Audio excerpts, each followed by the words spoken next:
Nothing will ever be the same again. This changes everything. That's a terrible intro. You're a terrible intro.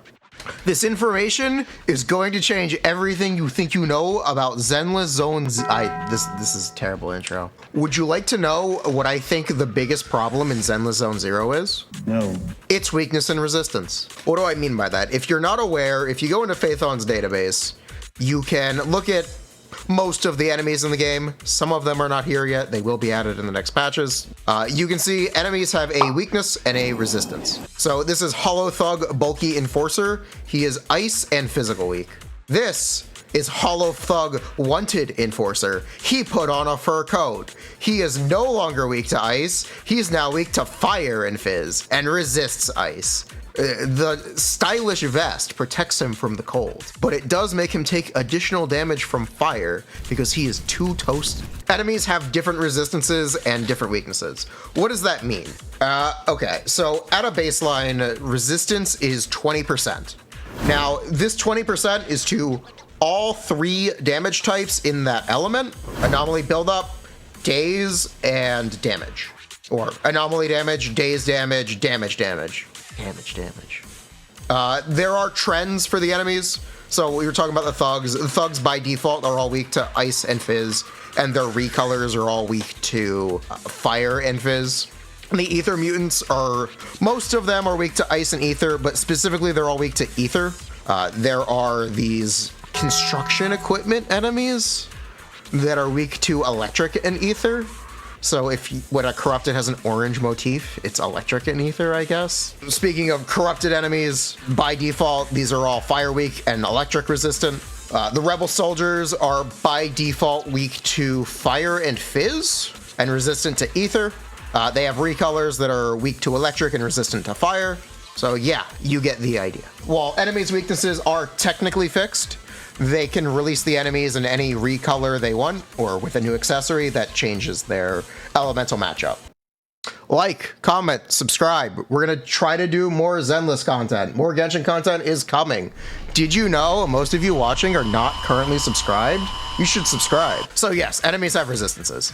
It is to all 3 damage types. What do I mean by when I say it's to all 3 damage types? There is a relationship between your damage, your daze buildup, and your anomaly buildup, where all 3 of the health bars interact with each other. So the practical example is, if an enemy is electric weak, Qing Yi will have an additional 20% daze buildup against it.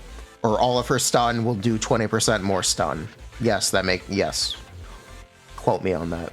Very similarly, if an enemy is ice weak, Ellen will do 20% more damage. So where this gets complicated is when you want to try to establish the relationship between having a weakness matched stun character and a neutral DPS character, for example. So I tried to break this down and explain. So this is Yuyuen's personal damage across matchup. So this is her damage against weak, this is her damage against neutral, this is her damage against resisted. This is Qingyi Nicole with the 5-star S-rank W, X-rank engine on Yuyuen and Qingyi. So you can see how the damage ranges from 6 million to 4 million. We are also assuming that it takes 20 seconds to stun neutrally, and the reduction on that is 20% from the daze buildup. This is an oversimplification, but it works just to communicate the point and explain the relationship. So if it takes 20 seconds by default, it's 16 seconds if the stunner is weak, it's 24 seconds if the stun element is resisted, and 12 seconds in stun, so we get 28 seconds, 32 seconds, 36 seconds. These are what we're looking at. So we can use that to break down the relationship, or explain the relationship and its impact on DPS. So if you are true neutral, you're doing 163,000 DPS. If you were true weak, so if both were neutral or if both were weak, you're doing 223,000 DPS. So here's a table. Hopefully it'll be recreated on screen in a more readable or better format for the video. If it is, cool. If it's not, complain about it in the comments. The other thing that this is assuming that stunners and DPSs on different elements do the same damage. and the same days. That is not necessarily correct, but it should theoretically be the goal. So I'm fine making that assumption for now. So the example is Qingyi and Ji. Reminder. If you are type matching for both your stun and your DPS character, you're doing 37.14% more damage than the true neutral. If both are resisted, you are doing 29% less damage than the true neutral. Then compared to the true weakness, it's a 48.15% difference. So you are doing roughly half the damage, or roughly half the DPS, compared to full weakness and full resisted. Look at this graph! Now, the other flaw with this methodology is it doesn't account for resistance shred. So if you don't know, LN teams have Sokaku and Lycon in them. Sokaku and Lycon both provide a resistance shred. Lycon provides 25%. Sokaku is 10% after she flies the flag. So the reason I mention resistance shred is because this is the same resistance as the thing being resisted and the thing that you're doing additional damage to.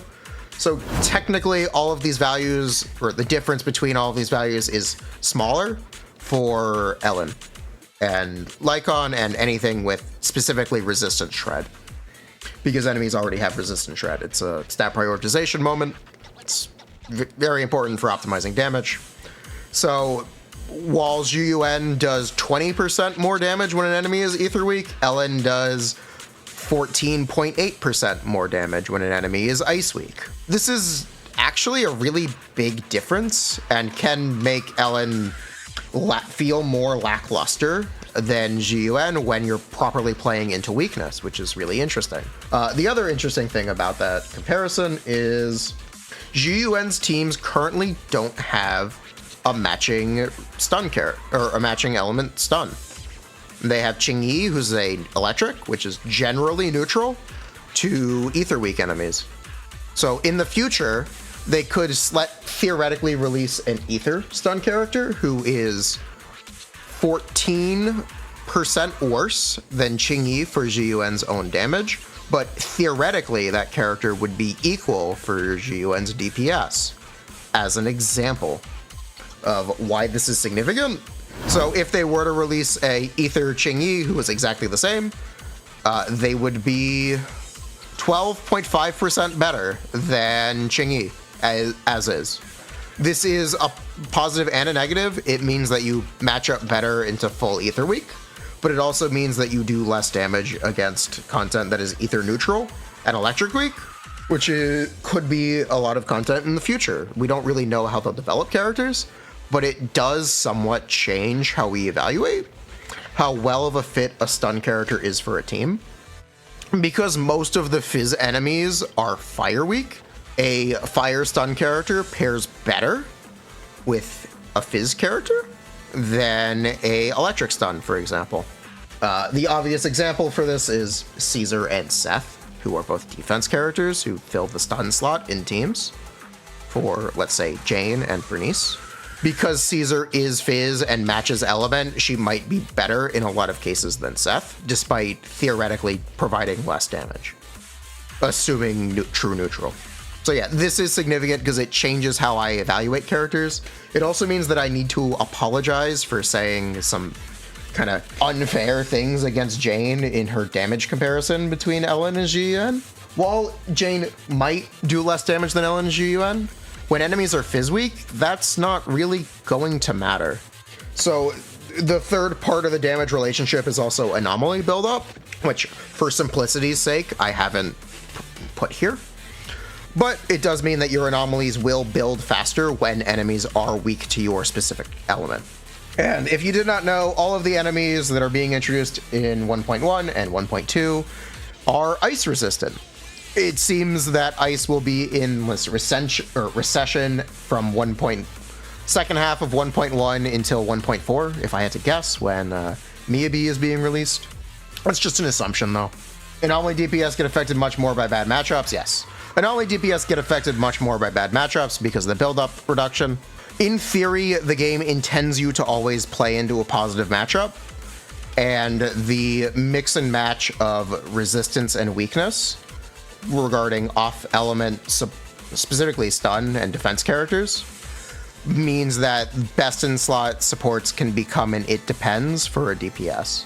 The example I gave earlier was Seth and Caesar for Jane, which I'm willing to stand by, that the weakness, what we've been discussing for weakness and kind of how we're looking at it, does bring into question which scenarios is which character better, and how many scenarios are more prevalent.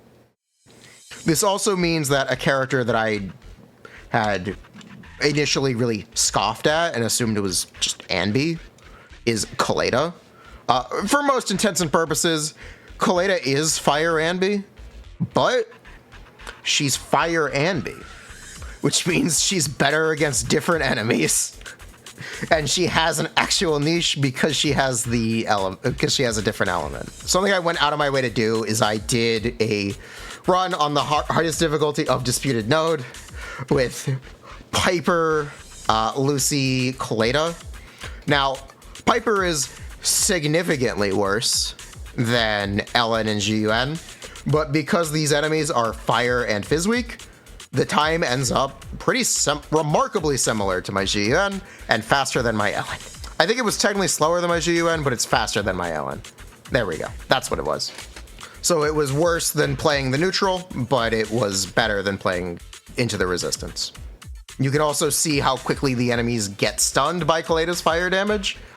This is also aided by Fizz Anomaly inflicting Flinch, which is all attacks until Disorder is triggered, or if a Disorder is not triggered, inflict 10% more days. So technically stunners are also more effective in Fizz teams. It also means when you see impressive showcases of characters doing neutral damage, they may actually be really good when we do get weakness content for them. This includes Billy or Anton or Soldier. As we continue to get Fire Weak content, Soldier will become better. I don't think she'll ever quite catch GN, but at least being closer is really significant. That is the impact of resistance and weakness in Zenless Zone Zero and how it really changes everything and makes me reevaluate a lot of characters. This is a really complicated topic, but TLDR is matching weakness is really important. You can do a lot of damage on neutral, but matching weakness is really important, and it definitely don't play characters into resistance. Having stunners be of a different element or of a different attribute than your DPS can be positive. It can also be negative. The negative is that your highs are lower, or your highs are less frequent, actually. Not that they're lower, because there are enemies with dual weaknesses, but your highs are less frequent, but you are better in more content.